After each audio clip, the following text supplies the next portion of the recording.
네, 우리 시청자 여러분 반갑습니다. 자, 이번 분석 시간은 GC셀 종목에 대한 전망이 되겠습니다. 자, GC셀은 11월 17일 녹십자 랩셀과 녹십자 셀이 합병이 돼서 새롭게 탄생하는 법인의 신규 상장명이 되겠습니다.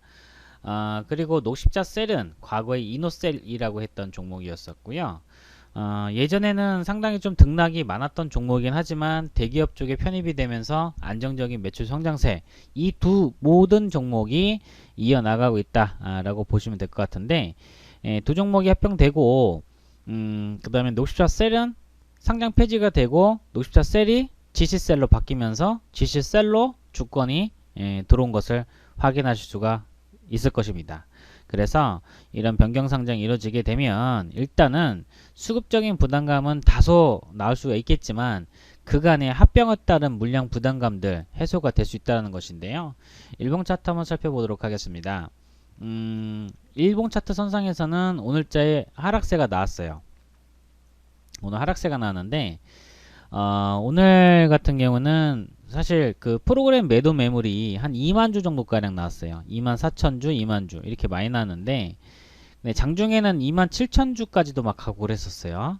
근데 전체 거래량이 오늘자 23만 주인 것을 감안했을 때 거의 10%에 육박하는 그런 매도 매물이었습니다.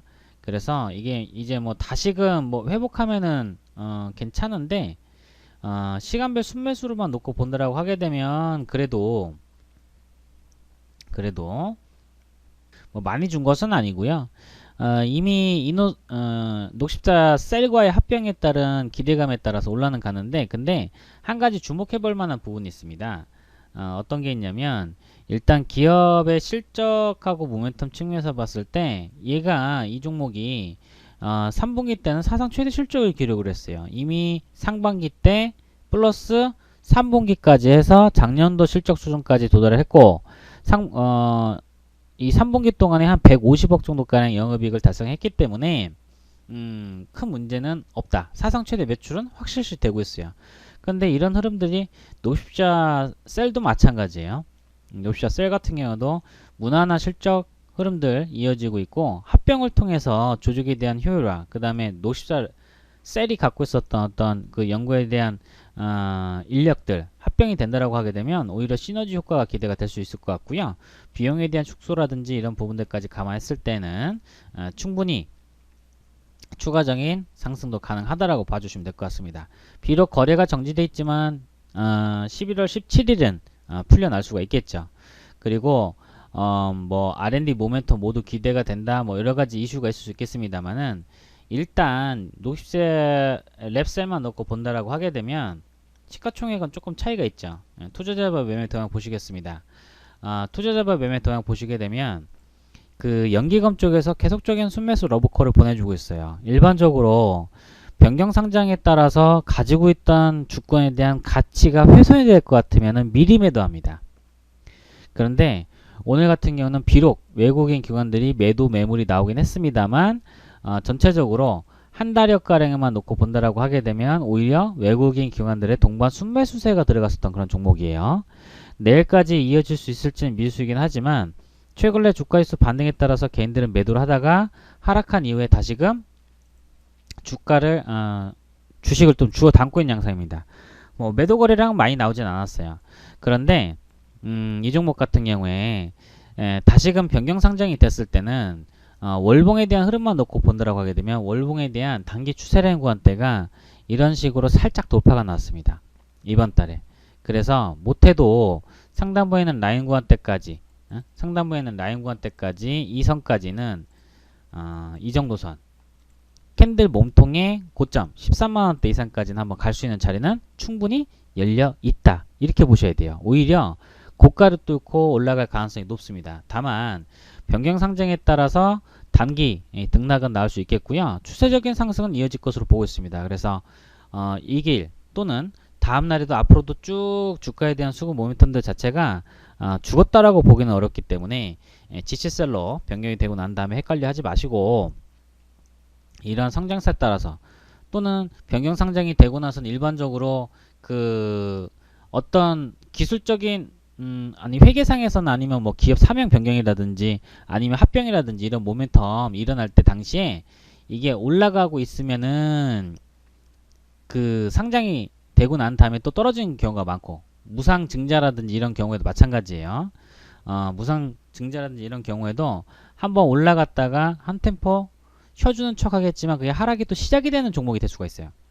근데 이 녹십자 렐셀 같은 경우에는 일단은 합병을 하는 녹십자 셀 자체도 그렇게 부실한 기업은 아니에요. 그래서 현재는 수급 라인은 기술적인 대응 손상에서도 충분히 추가적인 상승도 가능하다라고 보여주고 있고요. 앞선 15만원 라인 구간 때까지도 한번 노려볼 수 있는 자리가 중장기적으로 나올 수가 있어요. 그렇지만 단기적인 등락과 최근래 지수가 좀 부진했던 흐름들에 여기에 프로그램 매도까지 가세를 한다. 일별 프로그램 매매 보게 되면 종목의 매매 비중이 한 10% 장중 내내 눌렀다는 얘기밖에 안 되는 거예요. 장중 내내 눌렀다. 뭐 그런 모습들로 봤을 때는 현재 있는 이런 어떤 그 주가에 대한 등락 자체는 수급이 조금만 살아나 줘야 되는데 그게 바로 상장일이 될 수 있을 것 같습니다. 그래서 가격 자체는 등락이 나오면서 왔다 갔다 등락이 나올 수 있겠지만 중요한 의미를 가지고 있는 구간대는 뭐예요? 전고점대에 대한 돌파가 되겠죠. 그래서 지수가 오히려 하락을 했을 때 올라갔던 종목 게다가 상장 이전에 올라갔던 만큼 또 눌려 있었던 수급이라든지 이런 모멘텀도 살아난다라고 하게 되면 단기적인 대응보다는 좀 더 중장기적인 시각을 갖는 게 좋다. 이 말씀 한번 드려보도록 하겠습니다. 중요한 자리에서 시간이 좀 오래 끌릴 수도 있을 가능성이 있겠지만은 일단 가격은 뭐 10만 5천원 선만 지지라인 때 받는다라고 하게 되면 뭐 다시금 재차 돌릴 가능성은 높다라고 보고 있습니다. 한번 움직여줬다라고 하게 되면 상당히 좀 많이 갈 줄 아는 끼가 있는 그런 종목이 되겠습니다. 너무 짧게 대응하지 마시고요. 조금 더 보시고 그 다음에 만약에 수익 구간대다 아니면은 변경 상장이 되고 난 뒤로 주가 대응을 하기가 어려울 정도의 변동성이 나온다고 하게 되면 손실을 보지 않은 선에서 확보를 해두고 난 다음에 진행을 해도 충분하다. 추세적인 상승은 가능해 보인다. 이게 바로 합병을 하고 난 이후에 지스셀에 대한 전략까지 같이 한번 살펴봤습니다. 자, 이렇게 해서 녹십자 랩셀, 녹십자 셀은 시장에서 이름이 없어지겠지만 지스셀로 합병이 되고 난 뒤로 변경 상장이 돼서 상장된다라는 점, 수급적인 모멘텀은 아직까지 살아있고 프로그램 매도 매물이 나오면서 밀리긴 했습니다만 오히려 미리 맞을 매를 미리 맞았다라고 보셔도 괜찮다. 그래서 이 점들 확인하시길 바라겠습니다. 앞으로도 이렇게 매출액들이 꾸준히 늘어나가는 종목들은 결국에는 주가는 본질 가치로 회귀합니다. 이 종목에 대한 또는 전략에 대한 부분들 잘 이해를 해주시고 단기적인 관점도 좋고 그 다음에 추세적인 전략도 좋다라는 점, 이 점 확인해 드리도록 하겠습니다. 고맙습니다.